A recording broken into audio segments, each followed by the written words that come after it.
Og det første har jeg en indgangsregning. Og her, den kan man store A, store B, C. Og den overfor skal sætte lille C, lille B. Og den skal vi så dreje 3 gange 1 grader. Så det gør den. Så regner vi sidelængden med det store grad, som er A plus B gange A plus B. Nu. Og den hedder sådan AN plus A gange B plus B gange A plus BN. Og den er vi så kortet til A i N plus 2AB plus BN. Så kigger vi på vinklerne ZXY, og så er 90 grader. Og fordi at vi ved, at en halvcirkel, som ikke så en halvcirkel altid er 90 grader, så ved vi, at x plus y plus 90 skal give 90 grader.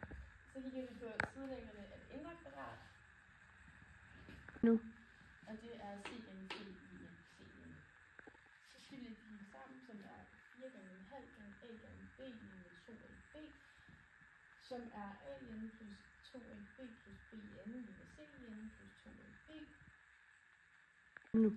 Og fordi 2AB og 2AB er lige med hinanden, så fjerner vi den. Og så giver det AN plus BN med CN. Og det er totalt. Yay!